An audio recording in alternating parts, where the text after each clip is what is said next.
오늘부터 주시는 말씀은 요나서입니다. 구약성경 1286쪽 요나서 1장 1절에서 10절 말씀입니다. 구약성경 1286쪽에 있습니다.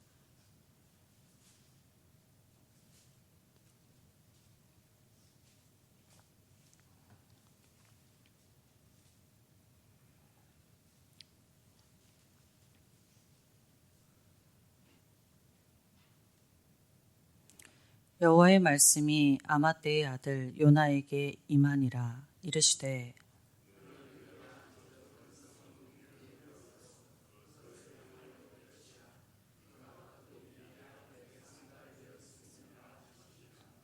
그러나 요나가 여호와의 얼굴을 피하려고 일어나 다시스로 도망하려 하여 욥바로 내려갔더니 마침 다시스로 가는 배를 만난지라.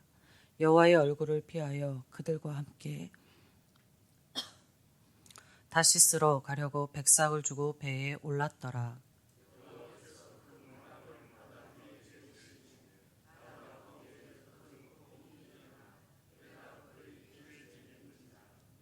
사공들이 두려워하여 각각 자기 신들을 부르고 또 배를 가볍게 하려고 그 가운데 물건들을 바다에 던지니라. 그러나 요나는 배 밑창에 내려가서 누워 깊이 잠이 든지라.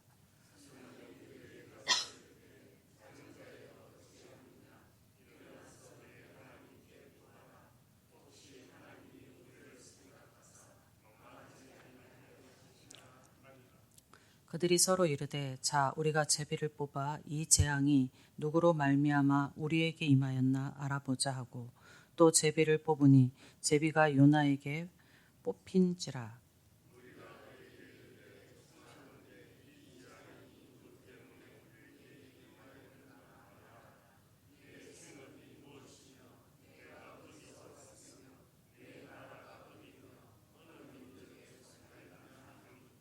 그가 대답하되 나는 히브리 사람이요 바다와 육지를 지으신 하늘의 하나님 여호와를 경외하는 자로다 하고 자기가 여호와의 얼굴을 피함인 줄을 그들에게 말하였으므로 무리가 알고 심히 두려워하여 이르되 내가 어찌하여 그렇게 행하였느냐 하니라. 아멘. 하나님께서 선지자 요나에게 니느웨에 가서 심판을 예언하라고 명령하셨습니다. 하나님께로부터 요나가 소명을 받은 것입니다. 그런데 요나는 자기 조국 이스라엘의 대적인 니느웨가 회개하여 멸망에서 벗어나게 될 것을 원하지 않았습니다. 그들이 멸망하기를 바랐습니다. 그래서 요나는 하나님의 말씀에 불순종하게 됩니다. 요나서가 요나의 불순종의 이야기로 시작되고 있습니다. 2절에서 너는 일어나 가서 저 큰 성읍 니느웨를 대고 외치라. 그들의 죄악이 내 앞에 상달되었다라고 이야기하실 때에 하나님께서 일어나라, 가라, 외치라 이렇게 명령문 3개를 함께 사용하시는 것으로서 니느웨가 처한 상황이 매우 위급한 상황임을 알리고 있습니다. 하나님께서는 요나가 니느웨를 향하여 곧바로 떠나기를 원하셨습니다. 니느웨는 아수르의 수도로 예루살렘에서 니느웨까지는 900km 정도의 먼 거리였습니다. 아수르는 이스라엘을 여러 번 침략했던 이스라엘의 적국이며 원수의 나라입니다. 요나는 하나님께서 자기 나라를 침략해 자기 민족을 죽이고 자기 나라의 영토를 황폐케 만들었던 원수의 나라에 가라고 하시는 것이 그들을 심판으로 멸망하게 함이 아니라 회개하도록 경고하시는 심판의 예언이라는 것을 알았고 그 사명을 주신 것임을 요나가 알았습니다. 하나님께서는 아무리 흉악한 죄인이라도 결코 그들을 심판하시는 것을 즐기는 분이 아니십니다. 하나님께서는 어떻게 해서든 그들을 살리기를 원하십니다. 하나님의 이 긍휼하심이 있었기에 죄의 구덩이에서 죄로 살던 우리가 구원을 받고 하나님의 은혜를 구하며 하나님 앞에서 살아갈 수 있게 된 것입니다. 요나는 하나님의 소망을 받고서 특별한 고민이나 갈등 없이 하나님의 말씀에 곧바로 불순종합니다. 그는 하나님이 말씀하신 대로 니누에로 가지 아니하고 다시스라는 곳으로 갔습니다. 요나가 다시스로 간 것은 하나님으로부터 하나님이 주신 소명으로부터 도망하기 위함이었습니다. 학자들에 의하면 다시스는 오늘날 스페인 남쪽에 위치한 곳으로 이스라엘에서 약 3,000km 정도 떨어져 있는 곳입니다. 요나는 900km 거리의 니누에가 아니라 3,000km나 떨어져 있는 다시스로 향했습니다. 당시에 다니던 배를 타고 목적지에 도달하기까지는 많은 경우 1년 이상이 걸리기도 하였습니다. 그리고 먼 거리에 배를 타고 가는 그 백삭도 매우 비쌌습니다.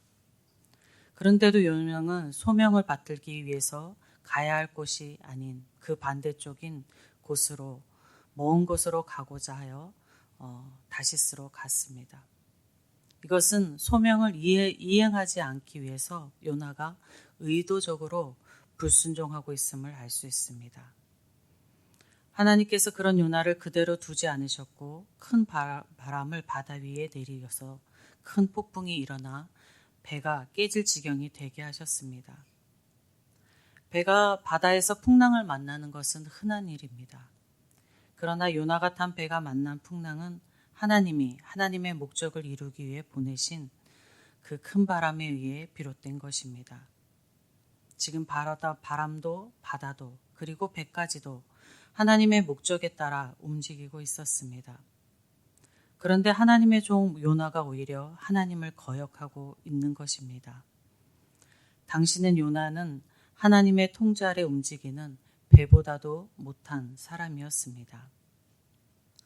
심한 풍랑에 오랜 항해 경력을 가진 선원들도 어찌할 바를 몰라 두려워하면서 여러 민족으로 구성되었던 그들은 각자의 신들에게 살려달라고 부르짖고 있었습니다. 그러면서 배에 실은 물건을 바다로 던졌습니다. 삶과 죽음의 기로에 애쓰는 선원들과 달리 요나는 배 밑창에서 잠을 자고 있었습니다. 그것을 본 천장이 화가 나서 질책하며 일어나서 신에게 도움을 청하라고 합니다. 하나님을 피하여 도망하였던 요나가 선장의 입을 통하여 다시 하나님 앞에 서게 되는 것입니다. 선원들은 풍랑의 원인이 누구인지를 알기 위하여서 제비뽑기를 하였고 요나가 뽑혔습니다. 요나가 어디에서 왜 배를 타고 가는지를 알리자 오히려 이방인 선원들이 요나를 행위를 인하여 하나님 앞에 두려워하면서 어찌하여 당신이 이런 일을 행하였소? 라고 말합니다. 오늘 짧은 본문에서 우리가 요나가 어떤 사람인가 라고 볼 때에 요나는 자기 주관대로 하고자 하는 사람이고 자기 주장이 강한 사람이다 라는 것을 알 수 있습니다. 요나는 자기 판단에 따라 자기 주장을 굽히지 않음에 있어서는 하나님의 말씀도 거역하는 불순종의 사람이었습니다. 이런 요나를 보면서 하나님은 순종하는 사람을 선택하셔서 소명을 주시지 왜 요나 같은 불순종의 사람에게 소명을 주셨을까 하는 의문이 생깁니다. 요나는 하나님의 말씀에 바로 순종하는 순종의 사람은 아니었습니다. 그러나 그가 하나님을 믿는 사람인 것은 분명했습니다. 선원들이 요나를 추궁할 때 그가 자기는 히브리 사람이고 바다와 자연을 다스리는 하나님을 경외하는 사람이다 라고 말한 것에서 그것을 알 수 있습니다. 하나님께서는 자기 사역을 맡기실 때에 믿음의 사람에게 맡기시는데 그 사람이 미성숙하고 부족한 점을 가지고 있다 하여도 그에게 하나님의 사역을 맡기십니다. 그래서 저와 여러분도 하나님의 사역을 맡아서 해왔었고 또 지금도 해나가고 있는 것일 것입니다. 하나님께서 미숙한 성도를 성숙으로 이끄시고 부족한 성도는 부족을 채워주시며 동력자를 붙여주셔서 맡은 바 사역을 감당하게 하십니다. 그런데 하나님께서 사역을 맡기지 않는 사람이 있는데 그 사람은 하나님에 대한 믿음이 없는 사람입니다. 하나님을 믿지 않는 사람에게 하나님이 사역을 맡기실 수 없음은 당연한 이치일 것입니다. 그렇다면 하나님께서 저와 여러분에게 하나님의 사역을 맡기신 것은 당연한 것일까? 당연한 것이 아니라 은혜입니다. 저와 여러분이 예수 십자가로 구원을 얻게 하시고 주님의 사역을 감당하게 하셨습니다. 우리가 큰 은혜를 누리고 있음입니다.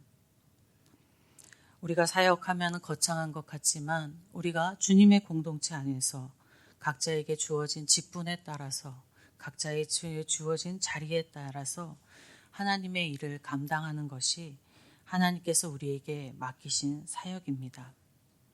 하나님이 주신 큰 은혜에 감사하며 우리가 우리의 생명을 다하는 날까지 각자의 자리에서 주님이 주신 사역을 잘 감당할 수 있기를 주님의 이름으로 축복드립니다.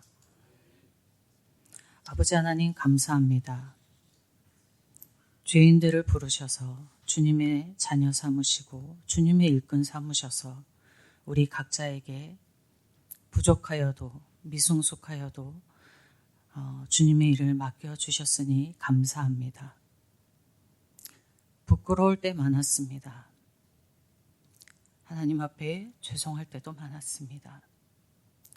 그럼에도 하나님 은혜를 계속적으로 내려주시고 주님의 교회 안에서 주님의 일 감당하게 하셨으니 감사드립니다. 크신 은혜를 누리고 있습니다. 주신 은혜 감사드립니다. 우리의 생명이 다하는 날까지 주님의 은혜임을 기억하게 하시고 주님이 맡기신 사명 잘 감당하는 저희 모두가 되게 하여 주시옵소서. 하나님의 은혜에 감사드리며 우리 주 예수 그리스도의 이름으로 기도드립니다. 하늘에 계신 우리 아버지의 이름을 거룩하게 하시며 아버지의 나라가 오게 하시며 아버지의 뜻이 하늘에서와 같이 땅에서도 이루어지게 하소서. 오늘 우리에게 일용할 양식을 주시고 우리가 우리에게 잘못한 사람을 용서하여 준 것 같이 우리 죄를 용서하여 주시고 우리를 시험에 빠지지 않게 하시고 악에서 구하소서. 나라와 권능과 영광이 영원히 아버지의 것입니다. 아멘. 이 시간 기도하실 때에 교회를 위해서 먼저 기도하겠습니다. 내일 있을 주일 예배를 위해서 기도하시고 담임 목사님 청빙 과정을 위해서 기도하시고 환우들과 환난 가운데 있는 성도들을 위해서 기도하겠습니다. 예천지역과 나라를 위해서 기도하시고 복음 전하는 선교지의 선교사님들과 그 선교지의 복음을 듣는 성도들을 위해서 기도하겠습니다. 그리고 각자 가지고 나오신 기도 제목 가지고 기도하실 때에 주님의 이름 한번 부르고 함께 기도하겠습니다.